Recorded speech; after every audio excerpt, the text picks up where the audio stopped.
কাঁচা পাকা টক বড়ুর আচার খেতে কিন্তু অসাধারণ হয়। এখনো যারা বানান নাই তাড়াতাড়ি বানিয়ে ফেলুন, বড়ুর দিন কিন্তু চলে যাচ্ছে। এই যে আমি বানিয়ে নিচ্ছি, আপনারাও বানিয়ে ফেলুন। আচারটা তৈরি করার জন্য প্রথমে আমি মশলাটা তৈরি করে নিব। এইখানে আমি দিয়ে দিচ্ছি 5 ফোড়ন 1 চা চামচ, আর 1 চা চামচ থেকে একটু কম জিরা দিছি, আর 1 চা চামচ থেকে একটু কম ধনিয়া দিছি। এখন সবগুলা মশলা টেলে নিয়েছি, নিয়ে ঠান্ডা হলে আমি একটা শিলপাটায় গুঁড়া করে নিব। এখন ফ্রাই প্যান বসিয়ে দিয়ে দিচ্ছি সরিষার তেল, আর তেলটা গরম হওয়ার পর দিয়ে দিচ্ছি 3টা শুকনা মরিচ, তারপর দিয়ে দিব 1 চা চামচ উপর উপর করে 1 চা চামচ রসুন বাটা। এখন কিছুক্ষণ নেড়েচেড়ে কষিয়ে নিব, কাঁচা গন্ধটা দূর হয়ে গেলে আমি কাঁচা পাকনা বড়িগুলো দিয়ে দিব।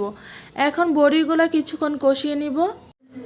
কিছুক্ষণ নেড়েচেড়ে কষিয়ে নিয়েছি, তারপর দিয়ে দিচ্ছি স্বাদ মতো লবণ, সামান্য একটু হলুদ, আর সামান্য একটু মরিচের গুঁড়া, আর দিয়ে দিচ্ছি যেই মশলাটা তেলে গুঁড়া করে নিয়েছি ওই মশলাটা দিয়ে দিচ্ছি। তো এখন আমি মশলা সবগুলোর সাথে কষিয়ে নিব বড়িগুলো। মশলার সাথে বড়িগুলো কিছুক্ষণ কষিয়ে নিয়েছি, এখন একটা ঢাকনা দিয়ে ঢেকে দিব, আর একটু পর পর ঢাকনা উঠিয়ে নেড়ে চেড়ে দিব যাতে নিচে দিয়ে লেগে না যায়।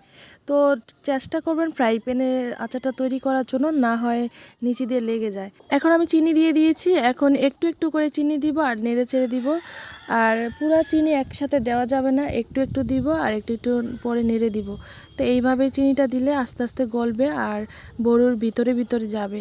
এইভাবে অল্প অল্প করে চিনি দিয়ে দিব আর নেড়ে চেড়ে দিব। আর যার যতটুকু মিষ্টি পছন্দ সেই অনুযায়ী চিনি দিয়ে দিবেন।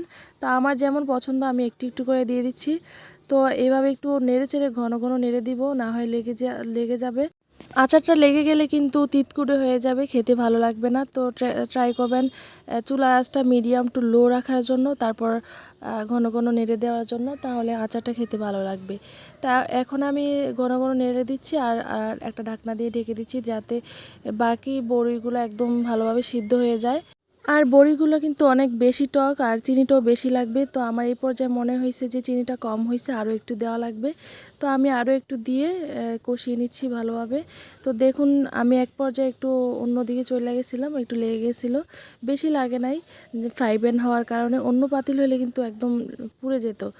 তো আচারটা কিন্তু তৈরি হয়ে গেছে, কতটা লোভনীয় লাগছে। এটা কাঁচা পাকা টক বড়ির আচার। আপনারা চাইলে গুড় দিয়েও তৈরি করতে পারেন।